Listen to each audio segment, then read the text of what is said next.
आज हम लोग पढ़ने जा रहे हैं स्पेस में कोई लाइन है, अंतरिक्ष में कोई लाइन है, कोई रेखा है, तो वो किस दिशा में होगी, उसकी दिशा के बारे में आज जानेंगे। तो दिशा का संबंध हम लोगों का किससे होता है? दिशा का संबंध होता है, फ्रेम ऑफ रेफरेंस जो है एक्स अक्ष है, वाई अक्ष है और जेड अक्ष है। स्पेस में है तो 3 अक्ष है, एक्स एक्सिस है, वाई एक्सिस है और जेड एक्सिस है। तो एक्स एक्सिस के साथ कितना झुकाव है, वाई एक्सिस के साथ कितना झुकाव है और जेड एक्सिस के साथ कितना झुकाव है, ये देखना है। हम 2D में रहते हैं तो सिर्फ 2 ही एक्सिस के साथ देखना होता है, एक्स एक्सिस के साथ और वाई एक्सिस के साथ। 2 का भी नहीं, एक का ही देखते हैं। एक्स अक्ष के साथ कितना झुका हुआ है, एक्स के साथ यदि 30 का है तो वाई के साथ 60 बनेगा, दोनों मिला के कॉम्प्लीमेंट्री होता है। तो स्पेस में जो है दिशा के लिए जो है हम लोग क्या करेंगे, किसी लाइन के दिशा के लिए हम लोग क्या करेंगे, जो है सो देखेंगे कि एक्स अक्ष के साथ जो है सो एंगल एक्स अक्ष के साथ झुकाव है, उस झुकाव को हम किस तरह से व्यक्त करेंगे उसके बारे में आज जानेंगे। तो आज चलिए, उस टॉपिक का नाम है direction cosine.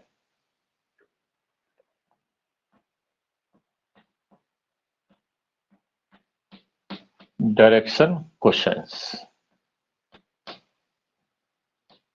Questions of a line. Short में हम लोग इसको DCS लिख सकते हैं, DCS लिख सकते, छोटा स्मॉल भी लिख सकते, कोई जरूरत नहीं, DCS ऑफ अ लाइन।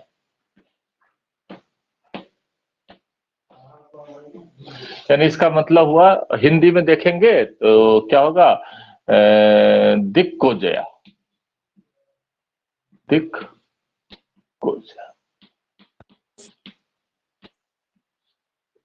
दिक्कोजया, ठीक है।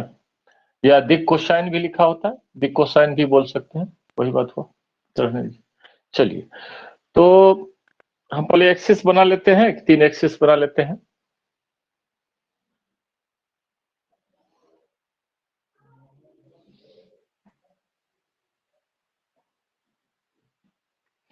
ये एक्स अक्ष है, ये वाई अक्ष है, ये जेड अक्ष है। ये एक्स वाई प्लेन हुआ, ये वाई जेड प्लेन है, ये जेड एक्स प्लेन है। दिख रहा है आपको? म्यूट कर लीजिए बेटा, जब बोलना हो तो ऑन कर लीजिएगा फिर। हाँ, कोई लाइन है स्पेस में तो एक्स अक्ष वाई अक्ष के साथ तो कुछ एंगल बनेगा। यदि एक लाइन ले लेते हैं, एक जो है सो कहने का मतलब ये जो है सो आपका लाइन है, मान लो ये लाइन है, ठीक है, ले लीजिए। तो ये लाइन एक्स अक्ष के साथ भी कुछ कोण बनाएगा, वाई अक्ष के साथ भी कुछ कोण बनाएगा, जेड अक्ष के साथ भी कुछ कोण बनाएगा। तो करिए, एक्स अक्ष के साथ जो है सो मान लेते हैं कि अल्फा कोण बना है, वाई अक्ष के साथ जो है सो मान लेते हैं कि बीटा कोण बना है, और जेड एक्स के साथ गामा कोण। कौन दिशा में? धनात्मक दिशा में। धनात्मक दिशा पर हम लोग डिस्कशन किए थे। एक्स अक्ष के साथ धनात्मक दिशा में अल्फा कोण बन रहा है, वाई अक्ष के साथ धनात्मक दिशा में बीटा कोण बन रहा है, और जेड अक्ष के साथ धनात्मक दिशा में गामा कोण बन रहा है। देखिए, एक तीसरा लाइन है आपके सामने, देख रहे हैं? गौर करिए, धनात्मक एक्स अक्ष, धनात्मक वाई अक्ष और धनात्मक जेड अक्ष सामने आपको रखे हुए हैं। अब एक्स के साथ भी कुछ कोण बन रहा है, वाई के साथ भी कुछ कोण बन रहा है, और जेड के साथ भी कुछ कोण बन रहा है। जी सर।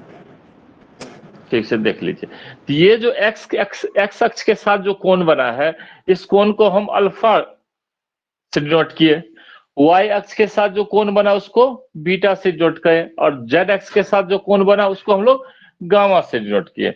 और ये एक्स अक्ष, वाई अक्ष, जेड अक्ष के साथ जो कोण बने हैं, ये अल्फा बीटा गामा, इस कोण का नाम को जो है, इसको डायरेक्शन अल्फा क्या है, एक्स अक्ष के साथ बना कोण, एक्स अक्ष के साथ किसका, उस लाइन का बना कोण।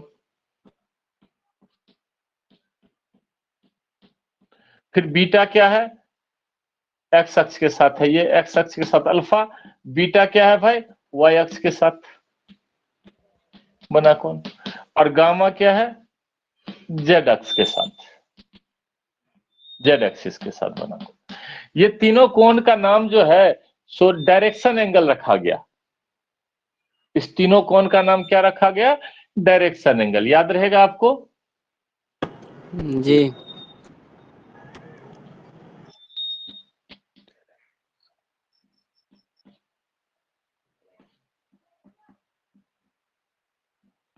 Direction angle.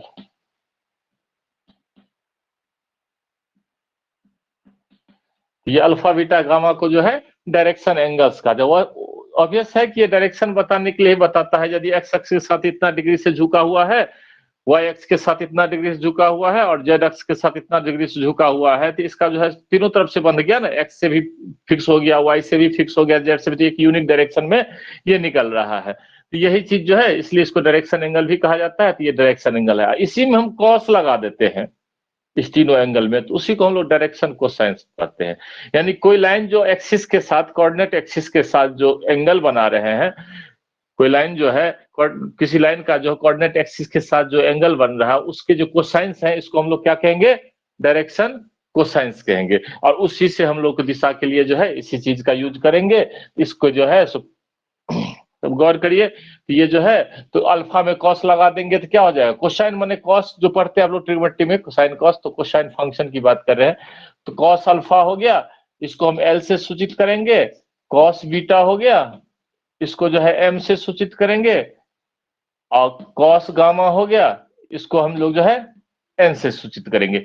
यही तीनों जो है इसको डायरेक्शन कोसाइंस कहा जाता है। इसको क्या कहा जाता है? Direction cosines. ठीक है। एक्स अक्ष के साथ जो कोण बनता है, उस कोण में जो कॉस लगाते हैं उसको जनरली एल से सूचित करेंगे। वाई अक्ष के साथ जो कोण बन रहा हो, यानी पॉजिटिव दिशा में कोण जब भी बोला जाए तो याद रखिएगा एक्स अक्ष के पॉजिटिव दिशा में, एक्स अक्ष के साथ पॉजिटिव दिशा में जो कोण बन रहा है, Y positive direction of Y axis और positive direction of Z axis. यदि कोई लाइन एक्स एक्सिस से पॉजिटिव डायरेक्शन में जो है अल्फा कोण बना रहा हो, वाई एक्सिस से पॉजिटिव डायरेक्शन में बीटा कोण बना रहा हो, और जेड एक्सिस से पॉजिटिव डायरेक्शन में गामा कोण बना रहा हो, तो इसके कोसाइन को, यानी कॉस अल्फा, कॉस बीटा और कॉस गामा को हम लोग क्या कहेंगे? डायरेक्शन कोसाइंस कहेंगे। और किसी से सूचित करेंगे? एल एम एन से। याद रहेगा? जी। एल से किसको सूचित करेंगे? एल से सूचित करेंगे कॉस अल्फा को, एम से सूचित करेंगे कॉस बीटा को, और एन से सूचित करेंगे कॉस गामा को। ये उल्टा पुल्टा मत कर दीजिएगा, ठीक है? तो चलिए, किसी लाइन का direction cosines L M N है, तो इसको लिखने का तरीका है हम लोगों के पास, इस तरह से लिखते हैं। एल देते हैं, कोमा दिए, एम दिए और एन दिए, इस तरह से गई। इसका मतलब हो गया ये कॉस अल्फा का मान है, ये कॉस बीटा का मान है, और ये कॉस गामा का मान है। गामा। चलिए, अब देखिए आप, यदि कोई लाइन स्पेस में है और उसका डायरेक्शन कोसाइन आपको दिया हुआ है, कोई लाइन स्पेस में है, उसका डायरेक्शन कोसाइन दिया हुआ है आपको -1/2, 1/2 -√3, 1/√2। गौर करिए, तो क्या मतलब हुआ? ये जो है किसका, ये किसका मान है? ये एल का मान है। एल किसके बराबर है? कॉस अल्फा के बराबर है। तो कॉस अल्फा बराबर कितना दिया हुआ है आपको? गौर करिए, कॉस अल्फा बराबर कितना दिया है? -1/2। कॉस थीटा में 1/2 किसका मान होता है, याद है आप लोगों को? जी सर। किसका? 60 डिग्री का। नेगेटिव है, इसलिए हम लोग 180 - 60 कर लेंगे, तो अल्फा का मान हो गया। इसके साथ कोण जो है 0 से 180 के बीच ही बनेगा, क्योंकि ये जो है, ये मान लीजिए एक सिंपल एक एक्सिस लेते हैं। ये कोण का मान जो है, डायरेक्शन एंगल्स का मान जो है 180 से ज्यादा नहीं जा सकता और 0 से कम नहीं होगा, 0 और 180 के बीच में होगा डायरेक्शन एंगल्स, चाहे अल्फा हो, चाहे बीटा हो, चाहे गामा हो। इसका वैल्यू जो है 0 से लेकर कहां तक होगा? पाई के बीच में ही होगा। इसको याद रखिएगा आप लोग, ठीक है? क्योंकि देख लीजिए, आप जो है पॉजिटिव डायरेक्शन में एंगल मेजर करने का मतलब होता है, कोई लाइन हम ले लेते हैं कि अब सपोज करिए कि ये लाइन ले लिए। अब चलिए यहां से हम क्या करते हैं कि ये जो है ये एंगल बना, अब इसको थोड़ा हम घुमाएंगे तो थोड़ा एंगल बढ़ गया, थोड़ा घुमाएंगे तो एंगल बढ़ गया, थोड़ा घुमाएंगे तो एंगल बढ़ गया, सीधा हो गया तो गौर करिए, फिर सीधा हो गया, सीधा हो गया तो फिर तो 0 डिग्री, यहां से फिर आगे बढ़ा तो इधर से लेना शुरू करेंगे, हमेशा पॉजिटिव डायरेक्शन से लेंगे, तो 180 से आगे जाएगा ही नहीं, 0 से 180 के बीच का होगा। तो क्या होगा कि दो तरह के जो है आपको कोण बनेंगे, दो ही कोण बनेंगे, मतलब जो है एक यदि दो दो तो बनेंगे ही, जब ये एक लाइन यदि दूसरे लाइन को काटता है तो क्या होता है, दो कोण बनता है, एक न्यून कोण बनता है और एक अधिक कोण बनता है, कि नहीं बनता है?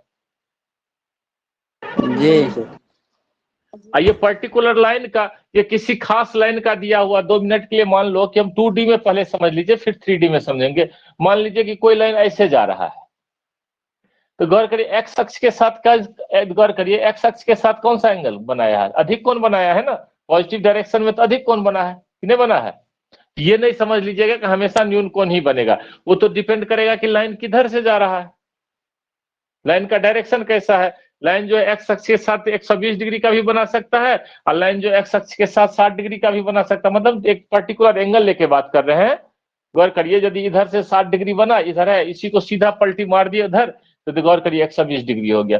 तो अब यहाँ क्या है, cos 60 का वैल्यू यदि लेते हैं हम तो 1/2 होता है, तो cos 120 का वैल्यू लेंगे तो क्या होगा, -1/2 होगा।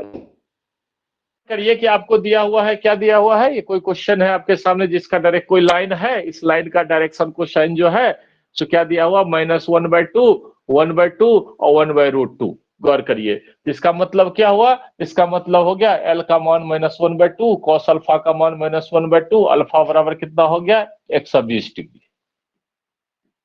उसी तरह जो है दूसरा क्या है, m का मान कितना हुआ, यहाँ m का मान 1/2 है, 1/2 का मतलब क्या हो गया, cos बीटा, और cos बीटा का मान कितना है, 1/2, दिस इंप्लाइज बीटा बराबर कितना हो गया, 60 डिग्री। और n का मान कितना दिया हुआ है, -1/√2, इसका मतलब है कि cos गामा का मान, इसका मतलब है cos गामा का मान जो है 1/√2 दिया हुआ है, -1/√2, तो दिस इंप्लाइज गामा इक्वल्स कितना हो गया, -135 डिग्री। यानी ये स्पेस में किस तरह से जा रहा है, एक्स अक्ष के साथ धनात्मक दिशा में 120 डिग्री का कोण बना रहा है, वाई अक्ष के साथ धनात्मक दिशा में 60 डिग्री का कोण बना रहा है, और जेड अक्ष के साथ धनात्मक दिशा में माइनस नहीं है, सॉरी माइनस नहीं है, 135 डिग्री का कोण बना रहा है। तो पता चल गया ना। अब यदि हम बता दें कि ये जो है एक लाइन डालो स्पेस में जो एक्स अक्ष के साथ इतना डिग्री का कोण बना रहा हो, वाई अक्ष के साथ इतना डिग्री का कोण बना रहा हो, और जेड अक्ष के साथ इतना डिग्री का कोण बना रहा हो, तो बताओ तो क्या दूसरा लाइन बनेगा, हर आदमी एक ही जगह डालेगा कि नहीं डालेगा, सेम लाइन होगा कि नहीं लॉग होगा जी। ये यूनिक रिप्रेजेंटेशन हो गया। तो हम डायरेक्शन के लिए जिस चीज का प्रयोग करते हैं स्पेस में वो क्या है, डायरेक्शन कोसाइंस है।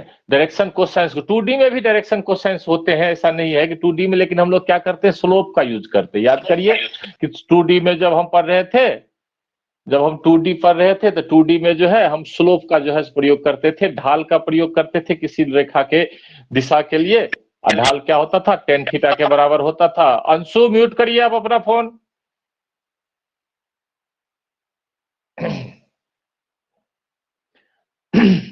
तो हम 2D में जो है ढाल का प्रयोग करते थे, और ढाल जो है tan थीटा के बराबर होता था। गौर करके देखिए आप, वहां भी आप कर सकते हैं यदि 2 डायमेंशनल है आपके पास, और ये जो है एक्स अक्ष के साथ अल्फा कोण बना रहा है और वाई अक्ष के साथ बीटा कोण बना रहा है, तो यहाँ एल बराबर क्या हो जाएगा, यहाँ 2 ही डायमेंशन है, तीसरा डायमेंशन नहीं है। एल इक्वल्स हो जाएगा cos अल्फा, और एम इक्वल्स क्या हो जाएगा, cos बीटा। क्या हम cos बीटा को cos अल्फा -90 माइनस अल्फा लिख सकते हैं जी? जी सर। जी सर। लिख सकते हैं। तो cos 90 minus theta sin theta होता है, इसलिए ये हो गया sin अल्फा। अब दोनों का एंगल सेम है, एक sin है एक cos है, तो दोनों का जो है एक फॉर्मूला भी है tan theta, tan alpha, tan theta और sin बट्टा cos होता है, इसलिए हम डायरेक्ट जो है डिवाइड कर देते, tan अल्फा बराबर कितना हो गया, sin अल्फा बट्टा cos अल्फा। तो हमको दो डिफरेंट चीज को याद रखने की जरूरत नहीं थी, एक ही से पता चल जाता था कि एक का झुकाव पता है तो दूसरे का झुकाव अंडरस्टूड है, इसलिए हम एक ही चीज को लेके करते थे। और इसको हम लोग जब आगे बढ़े थे तो देखे थे कि जब कैलकुलस पढ़े थे तो क्या देखे थे, कैलकुलस जब पढ़े थे देखे थे कि ये tan थीटा का मान किसके बराबर हो जाता था, dy/dx के बराबर होता था ना जी। जी। तो फिर ये cos थीटा के बराबर किसका मान होगा, जैसे हम कैलकुलस से इसको सेट करें तो आप लोग अभी नहीं समझ पाएंगे, ये पार्शियल डेरिवेटिव एक होता है, मतलब जो है उस केस में पार्ट बाय पार्ट जब फंक्शन दो या दो से अधिक वेरिएबल का हो जाता है, ठीक है, तो उस केस में हम लोग क्या करते हैं कि मतलब जो है जब फंक्शन जो है टू और मोर देन टू वेरिएबल्स आपके सामने आ जाए, तो उस केस में जो है part part by part differentiate करते हैं, यानी पार्शियली डिफरेंशिएट करते हैं। एक बार एक्स के सापेक्ष डिफरेंशिएट करते हैं, एक बार वाई के सापेक्ष डिफरेंशिएट करते हैं, जेड के सापेक्ष डिफरेंशिएट करते हैं, यानी एक्स के सापेक्ष जब डिफरेंशिएट करते हैं तो वाई जेड को कांस्टेंट रखते हैं, वाई के सापेक्ष जब डिफरेंशिएट करते हैं तो जेड एक्स को कांस्टेंट रखते हैं। इस तरह से करते हैं। बाकी अदर सिंबल्स जितने भी होते हैं सो कांस्टेंट ट्रीट किए जाते हैं। वो सब हायर क्लासेज में आप पढ़ेंगे, चाहे आप बीएससी करें, चाहे इंजीनियरिंग करें, चाहे कहीं और भी ब्रांच में जाए तो आगे पढ़ेंगे। तो पार्शियल डेरिवेटिव से इसका एसोसिएशन है। लेकिन अभी हम लोग जो है डायरेक्शन क्वेश्चन ऐसा नहीं है कि हम 3D में ही पढ़ रहे हैं, 2D में भी डायरेक्शन क्वेश्चन है। 2D में जो पूछे आपको टू डायमेंशनल ज्योमेट्री में डायरेक्शन क्वेश्चंस क्या होगा, तो वही होगा, एक्स अक्ष के साथ यदि अल्फा कोण बना रहा है और वाई अक्ष के साथ बीटा कोण बना रहा है तो क्या हो गया, कॉस अल्फा और कॉस बीटा को हम लोग डायरेक्शन कोसाइंस बोलेंगे। यानी एक भी यहाँ वहां क्या है कि एक ही एंगल दिया है, दूसरा ऑलरेडी पता हो जाता है, इसलिए यहाँ स्पेस में पता नहीं हो पाता है। एक का देने से दूसरे से कोई लेना देना नहीं है, कोप्लेनर तो है नहीं, इसलिए जो है यहाँ तीनों को अलग अलग पढ़ते हैं। तो हम लोग जो है डायरेक्शन के लिए किस चीज का प्रयोग कर रहे हैं, डायरेक्शन कोसाइंस का प्रयोग कर रहे हैं। हम लोग किसका डायरेक्शन पढ़ रहे हैं अभी, स्पेस में, अंतरिक्ष में कोई लाइन है उसके डायरेक्शन की बात कर रहे हैं। स्पेस में जब हम 3 डायमेंशनल स्पेस में घूम रहे हैं और कोई जो है सो लाइन है स्पेस में, तो उस लाइन का डायरेक्शन क्या होगा, उस लाइन को जो है उसके डायरेक्शन के लिए किस टर्म का यूज करेंगे, तो वो टर्म है हमारे सामने cos alpha, cos beta, cos gamma, जिसको हम लोग क्या कहेंगे, डायरेक्शन को सेंस कहेंगे। इतना तक समझ में आ गया आप लोगों को? जी। ठीक। अब हमारे सामने है कि यदि 2 पॉइंट दे दिया जाए, एक पॉइंट का कोऑर्डिनेट है x1 y1 z1, दूसरे पॉइंट का कोऑर्डिनेट है x2 y2 z2, क्या हम इस 2 पॉइंट से जो है क्या लाइन निकाल सकते हैं, यूनिक लाइन? जी सर। बिल्कुल बिल्कुल, 2 पॉइंट से यूनिक लाइन जो है सो पास करेगा। 2 पॉइंट से जो है यूनिक लाइन पास करता है, तो हम लोग 5वीं 6वीं 7वीं क्लास से पढ़ते आ रहे हैं। 2 बिंदु से होकर एक और केवल एक लाइन गुजर सकती है, चाहे वो प्लेन में हो चाहे अंतरिक्ष में हो। तो यदि 2 बिंदु से एक लाइन गुजरेगी तो इसका भी तो कोई दिशा होगा। यहाँ तो कोण तो नहीं दिया हुआ, तो कोण तो नहीं दिया हुआ, तो क्या इसका दिशा हम निकाल सकते हैं, कॉस अल्फा का मान निकाल सकते हैं क्या हम इसमें जो है सो एक्स अक्ष के साथ कितना कोण बना रहा है ये निकाल सकते हैं, वाई अक्ष के साथ कितना कोण बन रहा है वो निकल जाएगा, इस लाइन का जेड अक्ष के साथ कितना कोण बन रहा है ये निकल जाएगा। तो आप गौर करके देखो, जब हम 2D में पढ़ रहे थे तो उस समय जो है एक एक बिंदु था x1 y1 और दूसरा बिंदु है x2 y2, और इससे जाने वाले लाइन का ढाल क्या होता था, m बराबर होता था y2 माइनस y1 बट्टा x2 माइनस x1। यही था ना जी, ढाल का फॉर्मूला, स्लोप का फॉर्मूला, टेन थीटा का मान y2 माइनस y1 बट्टा x2 माइनस x1। ये हम लोग 2D में पढ़े थे। तो 2D में जो है जो 2 बिंदु से जाने वाले लाइन का, इससे टेन थीटा का मान निकलेगा तो थीटा पता चल जाएगा एक्स के साथ कितना कोण बना रहा है। तो क्या स्पेस में भी ऐसा हो सकता है कि जो 2 बिंदु दिया है तो उस लाइन का जो है डायरेक्शन कोसाइंस निकाला जा सकता है, यानी कि एक्स अक्ष, वाई अक्ष और जेड अक्ष के साथ बना कोण निकाला जा सकता है? बिल्कुल निकाला जा सकता है, इसमें कोई बड़ी बात नहीं है, आराम से निकाल सकते हैं। उसी का फॉर्मूला डिराइव करने जा रहे हैं हम लोग। तो नेक्स्ट टॉपिक है direction cosines of line joining 2 points. Next topic है DC direction cosines of DCs direction cosines of line joining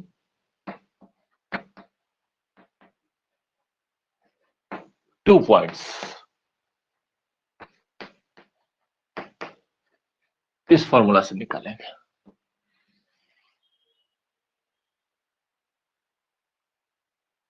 चलिए देखते हैं कैसे निकालेंगे।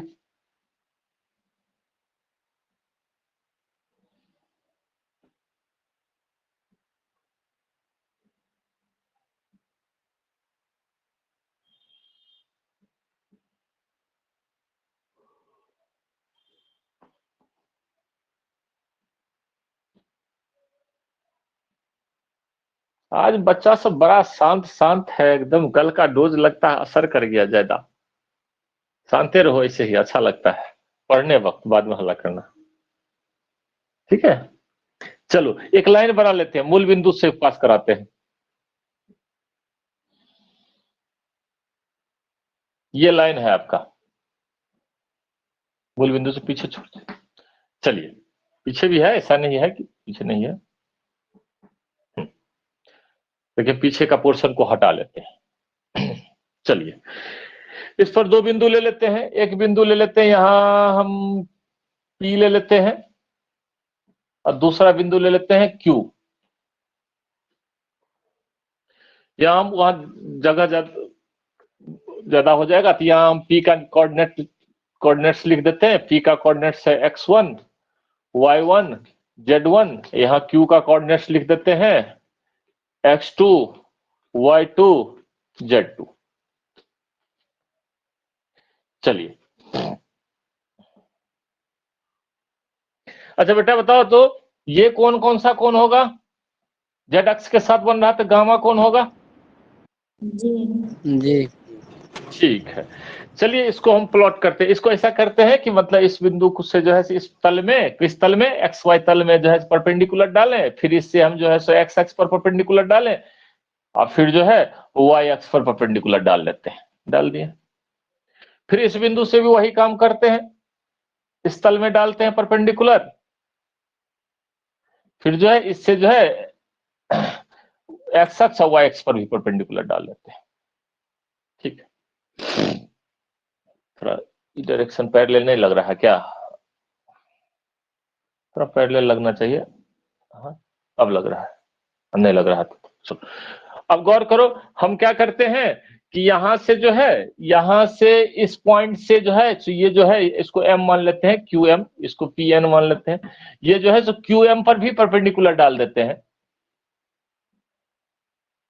तो एक बात बताइए आप सबसे पहले, ये कोण यदि गामा है तो क्या ये कोण भी गामा होगा कि नहीं होगा? जी इस तरह से दोनों जो है सो ये y अक्ष के ये y अक्ष है ना, ये भी उसके समांतर है ना, समांतर है तो ऐसे डालेंगे तो ये कोण गामा, तो ये भी कोण का अल्टरनेट एकांतर कोण हिंदी में बोलते हैं, अल्टरनेट इंटीरियर एंगल। तो ये कोण गामा, तो ये भी कोण गामा। जी जी गुड। और बताइए तो यहाँ हम क्या करें, एल एम ले लिए, ये ले लिए, तो इसको टी मान लेते हैं 2 मिनट के लिए। तो क्यूटी का मान कितना होगा? अब देखो तो क्यूटी का मान क्या होगा। ये पूरा कितना है? ये क्यू का नियामक है x2 y2 z2, तो ये तो y के z के समांतर है, तो ये तो पूरा हो गया z2। जी जी और इतना हो गया z1, यानी यहां से यहां तक हो गया z1। ये कितना बचेगा? z2 माइनस z1 बचेगा क्यूटी। जी तो क्यूटी हो गया आपका z2 माइनस z1। अब ये कोण तो पता ही चल गया कि ये कोण जो है सो गामा है। तो इस त्रिभुज में यदि हम देखें, कौन से त्रिभुज में? पीटीक्यू में। पीटीक्यू में हमको तो मेनली कॉस गामा का ही वैल्यू निकालना है ना, कॉसाइन कोसाइन, उस एंगल के कोसाइन का वैल्यू निकालना। इस त्रिभुज में यदि हम कॉस गामा का मान निकालें तो कितना होगा बताइए तो? कॉस गामा बराबर,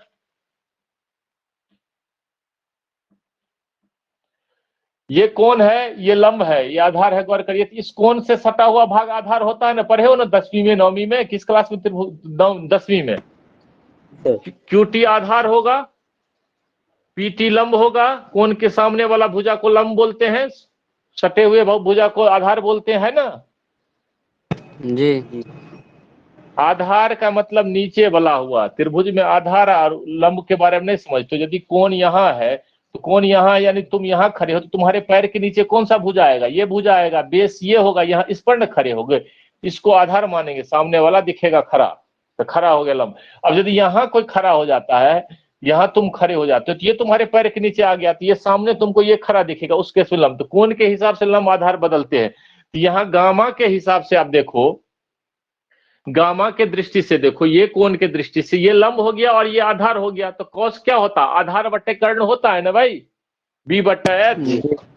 जी तो बी बट्टा एच होता है, तो बी बट्टा एच यानी कॉस गामा बराबर हो गया क्यू टी बट्टा एच। क्या होगा? P Q. जी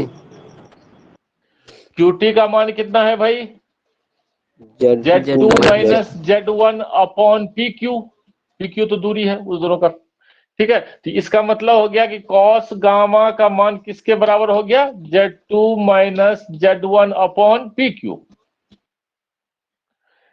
बताइए कि हम Z एक्सिस को सामने रखे हैं, फेस को 3D है, सारे फेस को हम सामने रख नहीं सकते हैं, एक फेस को सामने, Z एक्स के सामने रहे, Z एक्स के साथ जो कोण बना उसका cos निकाले तो उसमें क्या आया? गौर करिए, Z2 माइनस Z1 आया, बाकी ये PQ आया। तो उस दोनों के बीच की दूरी तो हर जगह के लिए सेम ही होगा, तो उस दोनों के बीच की दूरी तो Z2 माइनस Z1 आया। यदि हम x अक्ष के साथ यही ऑपरेशन करें तो cos सॉरी cos अल्फा लिखा गया, यहाँ गलती लिखा गया है, यहाँ cos गामा कर दीजिए, ठीक है। तो हम Z अक्ष के साथ किए तो cos गामा का मान Z2 माइनस Z1 आया। यदि हम अल्फा के लिए यही ऑपरेशन करें, यही सेम प्रोसेस करें, तो क्या cos अल्फा का मान x2 माइनस x1 बट्टा PQ आएगा कि नहीं आएगा? जी। उसी तरह cos बीटा का मान क्या हो जाएगा? y2 minus y2 minus y1 बट्टे PQ आएगा कि नहीं आएगा? जी। आएगा। तो बताइए कि 2 पॉइंट्स का नियामक दिया हुआ है, 2 पॉइंट्स के कोऑर्डिनेट्स दिए हुए हैं, तो क्या हम उसके कोसाइंस को निकाल सकते हैं कि नहीं निकाल सकते हैं? जी सर। जी सर। बिल्कुल निकाल सकते हैं। तो निकाल सकते हैं तो इसको, ये जो हो गया, ये हो गया आपका LMN, N हो गया, ये L हो गया और ये M हो गया। तो ये जो है आपका डायरेक्शन कोसाइंस ज्वाइनिंग 2 पॉइंट्स निकल गया। Direction cosines of line joining 2 points, ये 2 पॉइंट्स का नियामक दिया हुआ है, 2 पॉइंट्स का नियामक दिया हुआ है। तो गौर करके देखिए, आपका जो है सो कहने का मतलब जो है किसी एंगल को खोजने की जरूरत नहीं है, आप उस कोऑर्डिनेट से cos alpha cos beta cos gamma का मान निकल जाएगा। cos अल्फा का मान इतना निकला तो अल्फा का मान निकल जाएगा, cos बीटा का मान इतना निकला तो बीटा का मान निकल जाएगा, cos गामा का मान इतना निकला तो गामा का मान निकल जाएगा। तो हम कोण का जो है x अक्ष के साथ कितना कोण बना, y अक्ष के साथ कितना कोण बना और z अक्ष के साथ कितना कोण बना, यानी स्पेस पे किस डायरेक्शन में है, हम इजीली बता सकते हैं इस तरीके से, कि नहीं बता सकते हैं? जी। जी। तो ये हो गया। तो इसको अब हटा सकते हैं क्या? जी।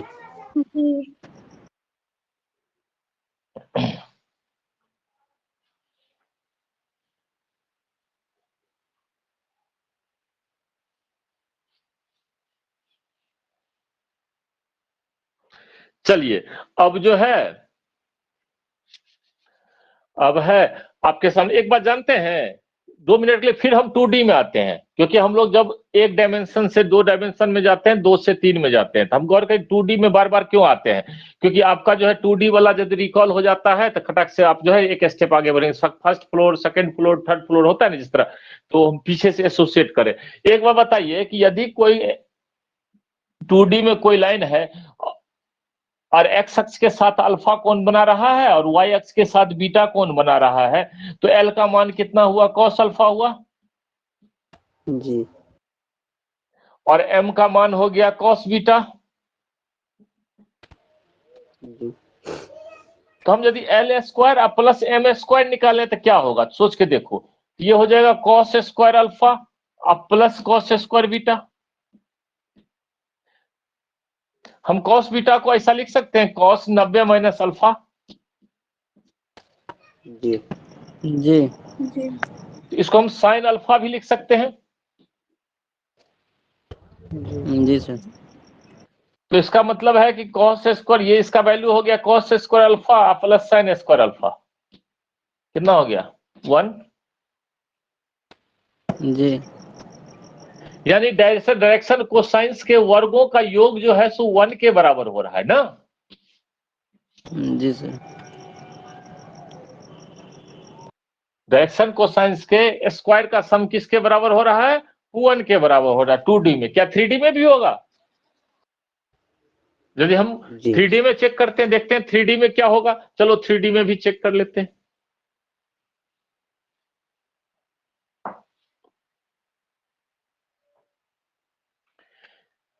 ये लाइन है, अभी हम लोग जस्ट पढ़े हैं कि इस पर एक पॉइंट है, ये P है जिसका कोऑर्डिनेट है x1 y1 z1, और ये दूसरा पॉइंट Q है जिसका कोऑर्डिनेट है x2 y2 z2। तो हमने अभी जस्ट पढ़ा है कि L का वैल्यू क्या होगा, x2 minus x1 upon PQ। M का वैल्यू क्या होगा, y2 minus y1 upon PQ।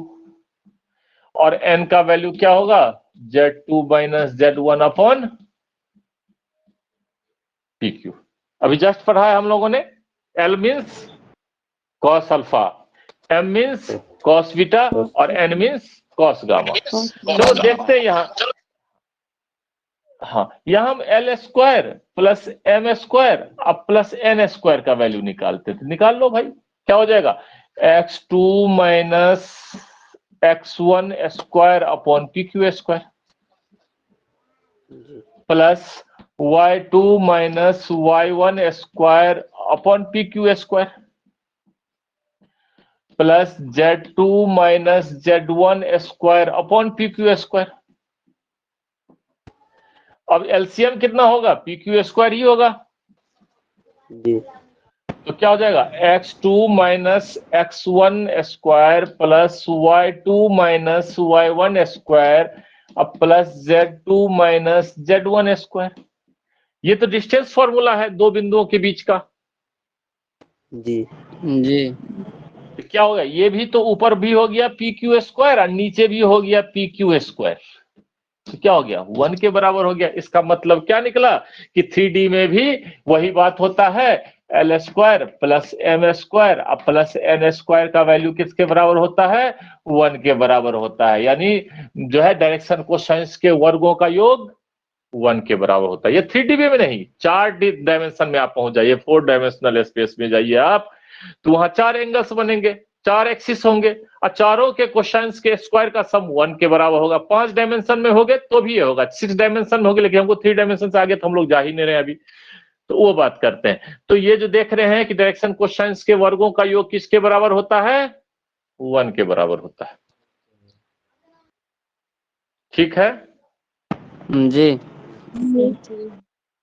तो डायरेक्शन क्वेश्चंस हम लोग वेक्टर में पढ़ रहे हैं, लेकिन वेक्टर में जो है वेक्टर के डायरेक्शन के लिए हमको क्या जरूरी था कि मतलब कि उसका जो सपोर्ट लाइन है उसका डायरेक्शन कैसा है उसको देखना था। उस डायरेक्शन के लिए हमको लाइन के डायरेक्शन के बारे में जानना था, तो इसके लिए हम लोग जो है डायरेक्शन क्वेश्चंस और डायरेक्शन रेशियोज पर है, सॉरी डायरेक्शन क्वेश्चंस को जाने। अब किसी लाइन का डायरेक्शन जैसे वहां 2D में ढाल से सूचित किया जाता था, ढाल से हम व्यक्त करते थे, यहाँ हम लोग क्या करेंगे, डायरेक्शन कोसाइन से व्यक्त करेंगे, यानी दिक को ज्या से व्यक्त करेंगे, दिक कोसाइन से व्यक्त करेंगे, cos alpha cos beta cos gamma. यदि एंगल दिया है तो भी निकाल सकते हैं, और एंगल नहीं दिया है, जो 2 पॉइंट्स दिए हैं तो भी निकाल सकते हैं कि नहीं निकाल सकते हैं। जी निकाल सकते हैं। चलिए, इस पर हम ज्यादा अभी डिस्कशन नहीं करेंगे, इस पर 3D जब आएंगे तब करेंगे, हमको बेसिक चीज को जानना है, अभी वेक्टर को आगे बढ़ाना। अब चलिए, एक नया वर्ड आ रहा है, direction ratios.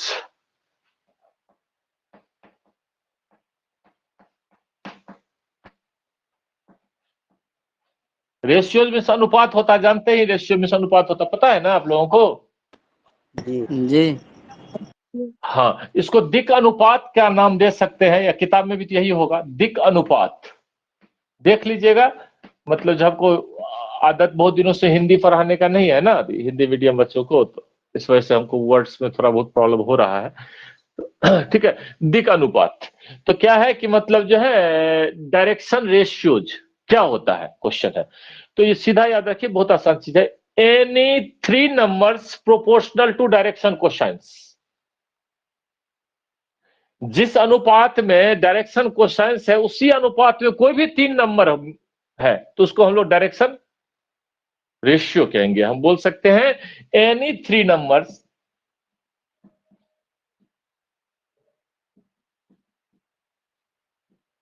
Numbers proportional to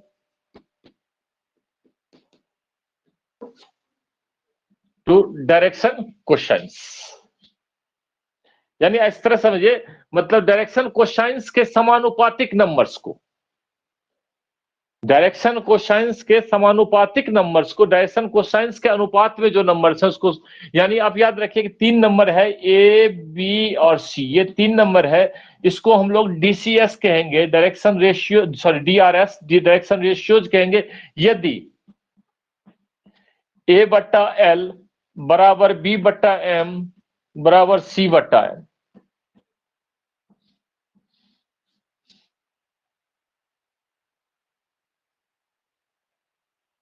कोई भी 3 नंबर जो डायरेक्शन कोसाइंस के समानुपाती हो, उसे उस रेखा का डायरेक्शन दिक अनुपात या डायरेक्शन रेशियोज कहा जाएगा। याद रहेगा, कोई भी 3 नंबर, आप कहिएगा कि आपके मन में क्वेश्चन आएगा, ऐसा तो करोड़ों नंबर हो सकता है, अरबों खरबों इनफाइनाइट हो सकते हैं, बिल्कुल हो सकते हैं। डायरेक्शन कोसाइंस यूनिक होगा, डायरेक्शन रेशियोज इनफाइनाइट होगा। कोई भी 3 नंबर जो उसके अनुपात में मतलब समानुपातिक हो, डायरेक्शन कोसाइंस के दिक कोसाइंस के दिक कोज्या के समानुपातिक नंबर्स को हम लोग दिक अनुपात बोलते हैं। तो 3 नंबर एबीसी को डायरेक्शन रेशियोज कहा जाएगा यदि ए बट्टा एल बराबर बी बट्टा एम बराबर सी बट्टा एन। ठीक है जी। थोड़ा देखो, इसको इतना से नहीं क्लियर हो पा रहा होगा तो और भी क्लियर कराते हैं आपको। अब गौर करिए, कोई भी 3 नंबर को किसी लाइन का जो है, यदि मान लीजिए कि किसी लाइन का जो है डीसीएस दिया हुआ है, आपका कितना दिया हुआ है, एल, एम और एन। अब कोई भी 3 नंबर है तो ए बी सी को उस लाइन का, किस लाइन का, जिस लाइन का ये दिया हुआ है, उस रेखा का दिक अनुपात कहा जाएगा, अनुपात कहा जाएगा यदि ए बट्टा एल बराबर बी बट्टा एम बराबर सी बट्टा एन। उसी चीज को हिंदी में लिख दिया जो अंग्रेजी में लिखे थे, यानी 3 numbers proportional to direction cosines. अब यहां देखो, ये अनुपात बराबर है तो इस अनुपात को हम कुछ मान लेते हैं।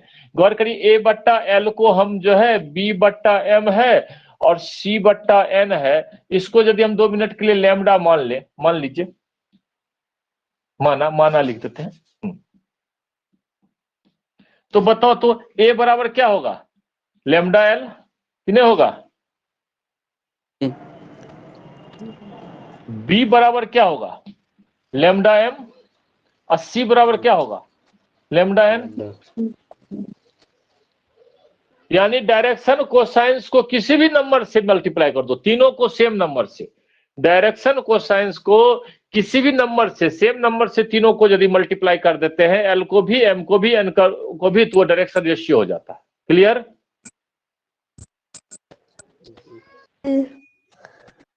समझे? डायरेक्शन कोसाइंस दिया हुआ है ना, जैसे अभी हम कुछ देर पहले एग्जांपल एक दिए थे, एक लाइन का डायरेक्शन कोसाइंस 1/2 था, -1/2 था और 1/√2 था, यही था।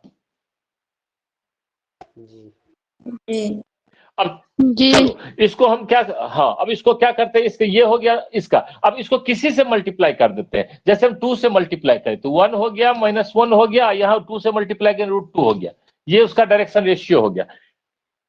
हम 4 से मल्टीप्लाई कर देते हैं, 2 हो जाएगा, -2 हो जाएगा, 2√2 हो जाएगा, ये डायरेक्शन रेशियो हो गया। हम नॉन जीरो नंबर से मल्टीप्लाई करेंगे, जीरो से नहीं कर देना। उसके बाद देख लो, आप जो है सो क्या करते हो, 1 से मल्टीप्लाई करते हो, तो 1 से मल्टीप्लाई करोगे तो क्या होगा, यही रह जाएगा ना जी। जब 1 से मल्टीप्लाई करेंगे तो यही का यही रह जाएगा कि नहीं रह जाएगा। इसका मतलब डायरेक्शन कोसाइंस भी डायरेक्शन रेशियो है, उस केस में अनुपात का मान 1 होता है।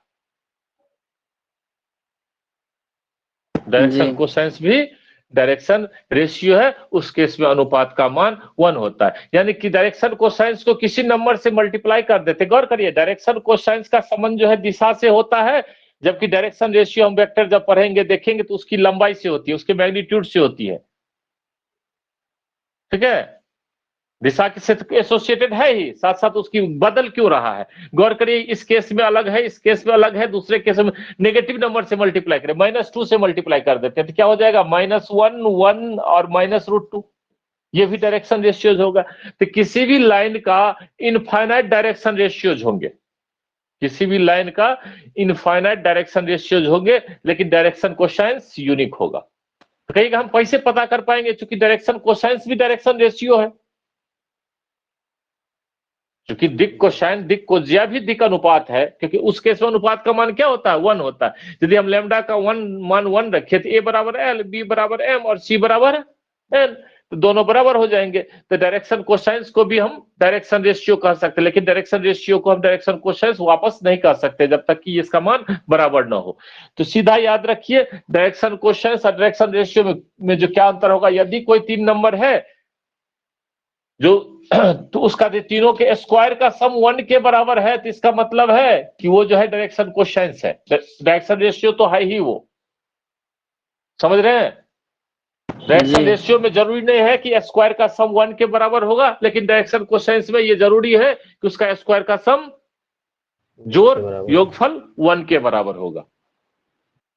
ठीक है, तो आपको डायरेक्शन कोसाइंस दिया है, आपको क्या डायरेक्शन को रेशियो निकालने तो निकाल लोगे? अरे भैया आराम से निकल जाएगा, किसी से मल्टीप्लाई कर दो, 1 2 3 4 5 6 1/2 1/2, जितना भी रियल नंबर्स है, जितने रियल नंबर्स है सबसे मल्टीप्लाई करके एक ही लाइन का जो है जितने रियल में उतना डायरेक्शन रेशियो निकाल सकते हैं। डायरेक्शन रेशियो डायरेक्शन कोसाइंस दिया है तो डायरेक्शन रेशियो निकालना कोई बड़ी बात नहीं है, क्योंकि सीधा किसी भी नंबर से मल्टीप्लाई करेंगे डायरेक्शन रेशियो आ गया कि नहीं आया? जी। लेकिन यही डायरेक्शन रेशियो से वापस डायरेक्शन कोसाइन निकालना पड़े, क्योंकि परिभाषा तो डायरेक्शन रेशियो का डायरेक्शन कोसाइन से ही आया है, तो क्या डायरेक्शन रेशियो से डायरेक्शन कोसाइन निकाल सकते हैं हम लोग? क्या हम डायरेक्शन रेशियो से डायरेक्शन कोसाइन निकाल सकते हैं? हाँ बिल्कुल निकाल सकते हैं, अभी डिराइव करते हैं फॉर्मूला, टेंशन मत लीजिए। तो लिखिए डायरेक्शन कोसाइंस का मान जब डायरेक्शन रेशियो दिया DCS का मान जब DRS दिया हो।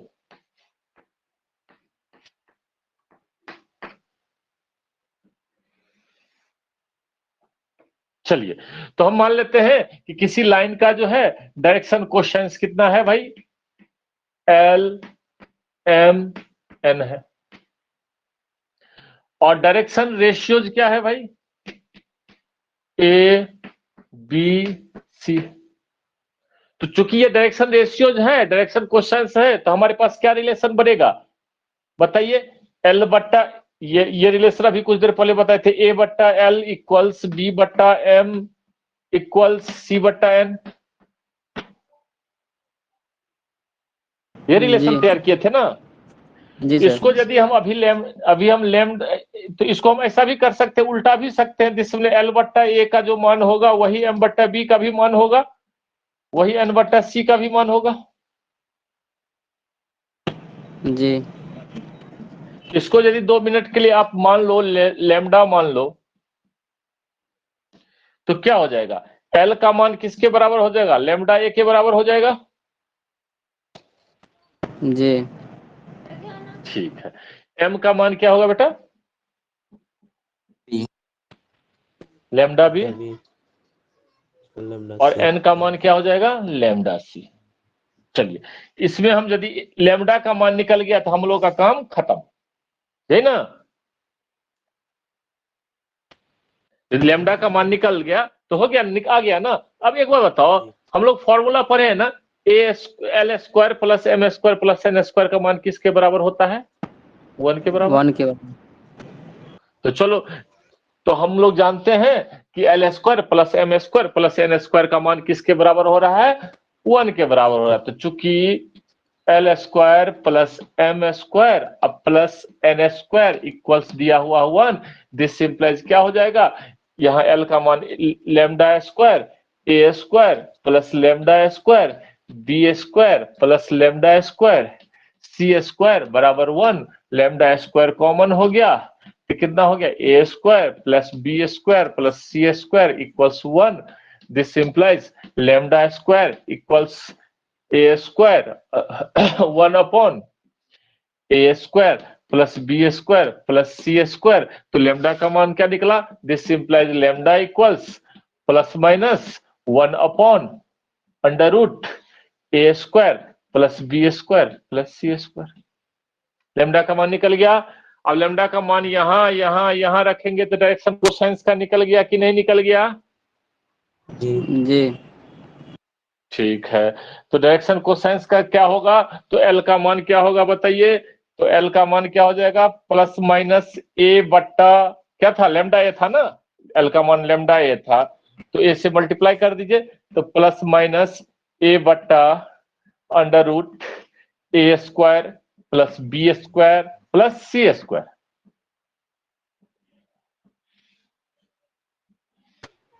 एम का मान कितना लिए थे? आया था लैम्डा बी आया था, इसको हम plus minus B upon under root A square plus B square plus C square. कहिएगा दो दो आ रहा है, तो भैया दो दो एंगल भी तो बनाता है कि नहीं बनाता? अभी कुछ देर पहले डिस्कशन किए थे ना, एक थीटा दूसरा 180 माइनस थीटा।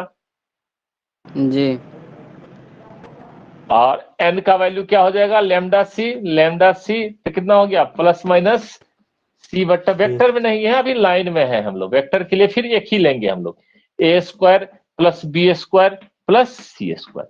तो हमको जब डायरेक्शन रेशियो दिया हो तो क्या हम डायरेक्शन कोसाइन को निकाल सकते हैं कि नहीं निकाल सकते हैं? जी सर निकाल सकते हैं। ठीक है, तो इसको हटा दें। जी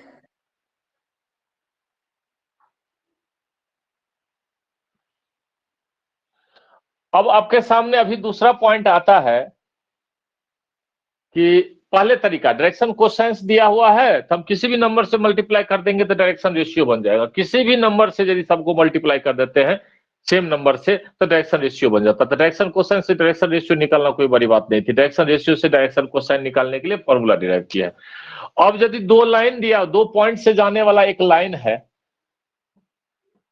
ये P है जिसका कोऑर्डिनेट्स है x1 y1 z1, और ये Q है जिसका कोऑर्डिनेट्स है x2 y2 z2। तो इसके डायरेक्शन रेशियोज क्या है निकालने, तो कैसे निकालोगे? तो देखो कैसे निकालेंगे। हम लोग कुछ देर पहले फॉर्मूला डिराइव किए, यहाँ टॉपिक है direction ratios of line joining two points.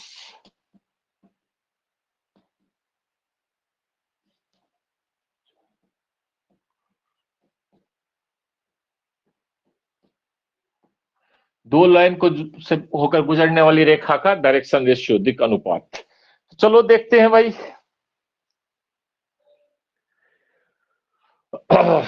देखो अभी हम कुछ देर पहले पढ़े थे L इक्वल्स कितना? x2 minus x1 upon P Q P Q, ये ना। m इक्वल्स कितना? y2, अच्छा रुक जाओ, कितना है? दिस इंप्लाइज क्या हम ऐसा लिख सकते हैं? x2 माइनस x1 बट्टा L बराबर पी क्यू। जी इसी तरह m का मान कितना आया? y2 माइनस y1 बट्टा P Q. This implies y2 minus y1 बट्टा m बराबर पी क्यू। और n का वैल्यू निकला था हम लोगों को z2 minus z1 upon P Q. This implies z2 minus z1 upon n बराबर पी क्यू। गौर करो ये तीनों बराबर है ना, ये तीनों बराबर है। जी तो दिस इंप्लाइज क्या हो गया फाइनल? x2 माइनस x1 बट्टा L बराबर y2 माइनस y1 बट्टा m बराबर z2 माइनस z1 बट्टा n। तो बताओ, तो ये x2 माइनस x1 क्या है? एक नंबर ही तो है, कोऑर्डिनेट्स नंबर में ही होते हैं ना। तो x2 माइनस x1 नंबर ही है, ये नंबर ही है, ये नंबर ही, ये तीन नंबर सेम अनुपात में आया, समानुपातिक है। जी जी यानी x2 minus x1, y2 minus y1 और z2 माइनस z1 LMN के समानुपातिक है कि नहीं है, प्रोपोर्शनल है कि नहीं है? हाँ प्रोपोर्शनल है, तो इसका मतलब हो गया this implies x2 minus x एक, याद रखिए दिस इंप्लाई, इसका मतलब है कि a का मान कितना आया, x2 माइनस x1, b का मान कितना आया, y2 माइनस y1 और c का मान कितना आया, z2 माइनस z1। यानी दो पॉइंट्स को मिलाने से जो लाइन बनेगा उसका डायरेक्शन रेशियो निकालना कितना आसान है, गौर करो। अगला पॉइंट माइनस पिछला पॉइंट कोऑर्डिनेट कर दिए, एक्स कोऑर्डिनेट को घटाएं तो एल का समानुपाती एल ए का मान निकला, फिर वाई वाले का डिफरेंस किए बी का मान निकला, और सी वाले का डिफरेंस किए तो जेड वाले का डिफरेंस किए तो सी का मान निकल गया। तो दो बिंदु को मिलाने वाली रेखा का जो है इसको मिटा देते हैं ऊपर। तो गौर करिए, तो आपसे यदि पूछे इस तरह से क्वेश्चन है कि डायरेक्शन रेशियोज बिंदु, मतलब P कितना दिया, P का नियामक ले लेते हैं x1 y1 z1 coma coma कर दो, हाँ, और Q का नियामक लेते हैं x2 y2 z2 को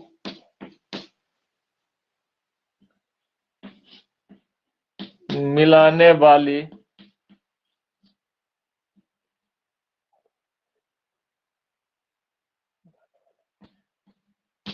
रेखा का दिक अनुपात यानी डायरेक्शन रेशियोज DRS क्या हो जाएगा, बराबर x2 minus x1 y2 minus y1 और z2 माइनस z1। समझ में आ गया? जी तो दो बिंदु को मिलाने से जो दो बिंदु का नियामक दिया है तो उसको, उससे जाने वाली लाइन का भी हम दिक अनुपात डायरेक्शन रेशियोज निकाल सकते हैं। ठीक है, एक एग्जांपल लेते हैं।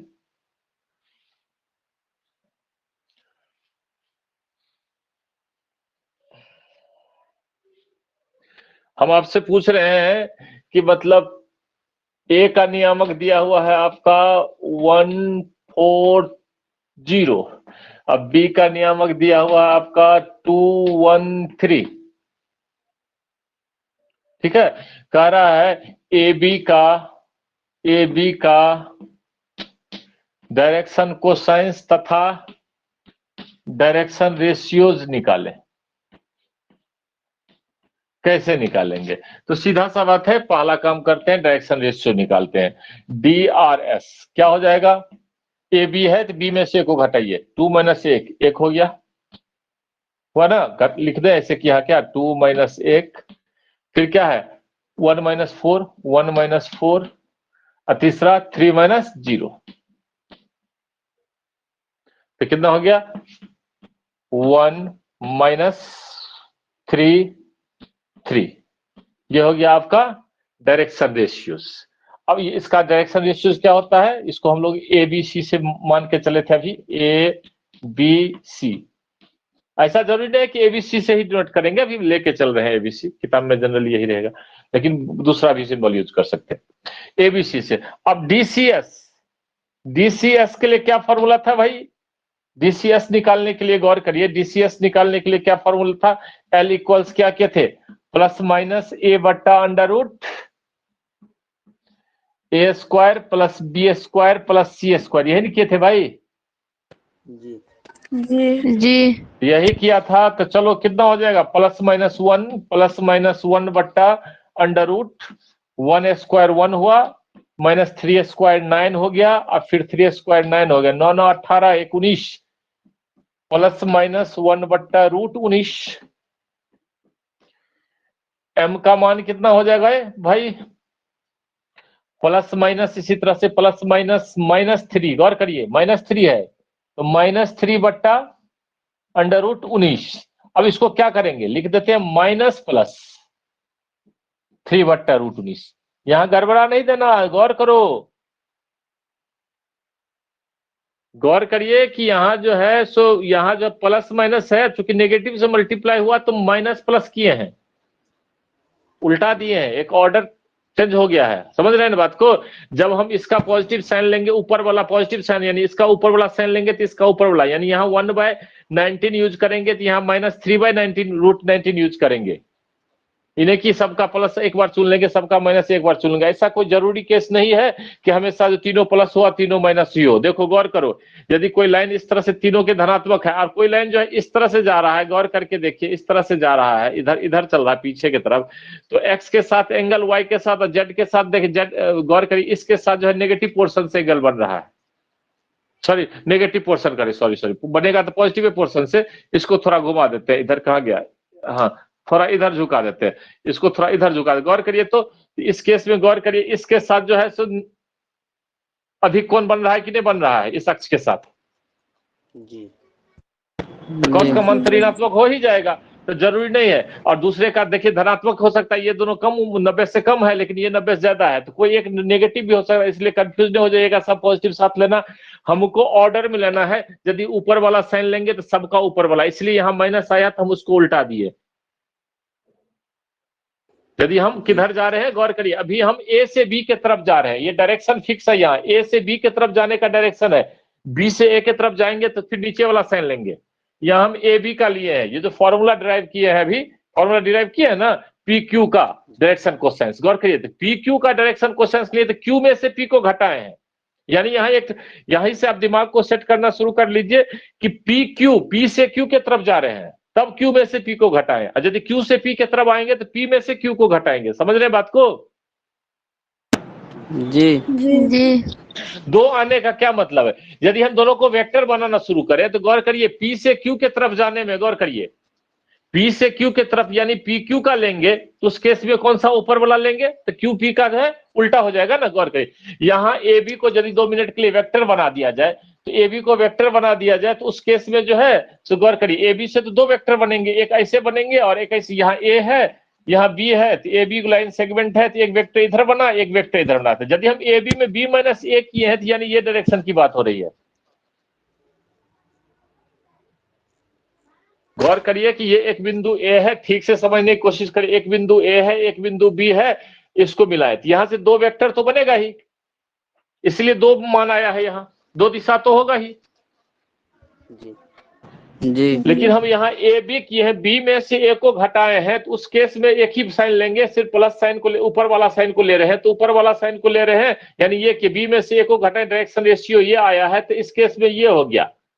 लेकिन यदि नीचे वाले का साइन लेके देखते हैं, नीचे वाले का साइन पकड़ते हैं, तो उस केस में ये वेक्टर बन जाएगा। उस केस में हम क्या करेंगे, उस केस में जो है मतलब याद रखिए, टेल में से मतलब हेड में से टेल को घटाते हैं हमेशा, तब सही डायरेक्शन मिलता है। वो हम आगे दिखाएंगे भी, अभी उस पर फोकस, उस पर दिमाग नहीं लगाना, अभी सिर्फ डायरेक्शन क्वेश्चंस को बढ़िया से समझ लीजिए, ठीक है? जी जी जी हाँ, तो यहाँ जो है चिन्ह उलट दिए हैं, गौर करिए, इस ऊपर वाला साइन लेंगे, ये सीधा याद रखिए, ऊपर वाला लेंगे तो हमेशा ऊपर वाला लेंगे, सबका तीनों का ऊपर वाला, नीचे वाला 2 साइन है ना प्लस माइनस, तो जब ऊपर वाला पकड़ेंगे तो तीनों का ऊपर वाला पकड़ेंगे, नीचे वाला पकड़ेंगे तो तीनों का नीचे वाला पकड़ेंगे। और तीसरा है एन, तो एन का मान कितना हो जाएगा, प्लस माइनस कितना, प्लस माइनस सी, यानी प्लस माइनस 3/√19। अब यहां से समझिए, अब यहां क्वेश्चन है कि ए बी का direction DCs of A B कितना हो जाएगा। ए बी, हम ए बी ही लिए थे शुरू में, तो ऊपर वाला साइन लिखिए, कितना आया है, वो कहां गया 1/√19। दूसरे का ऊपर वाला लेंगे तो -3/√19, और तीसरे का लेंगे तो +3/√19। अब यही कहे डीसीएस ऑफ बी ए, तो ये इस केस में क्या हो जाएगा, गौर करिए, नीचे वाला साइन लीजिए, कहां गया, ये है -1/√19, दूसरा क्या प्लस में आ जाएगा, दूसरा प्लस में 3/√19, और तीसरा हो जाएगा -3/√19। अंतर समझ में आया? जी जी जी। तो ये है डायरेक्शन क्वेश्चंस और डायरेक्शन रेशियो का कॉन्सेप्ट, एक नया वो चीज आया। नया चीज नहीं है, आप तो 2D में स्लोप के रूप में पढ़े थे, इसको दूसरे तरीके से पढ़े थे। तो ये है आज का क्लास। हम लोग कल मिलेंगे, और कल जो है सो हम लोग वेक्टर का ट्रायंगल लॉ वगैरह सबको पकड़ेंगे, तब उसमें इसका यूज कर करके दिखाएंगे कि किस तरह से ये काम करता है हमारा वेक्टर में। ये हमको इंडिपेंडेंटली इसको हमको समझना था। तो ये क्लियर हो गया आप लोगों को? कोई दिक्कत तो नहीं है? कोई डाउट? नहीं सर। नहीं सर।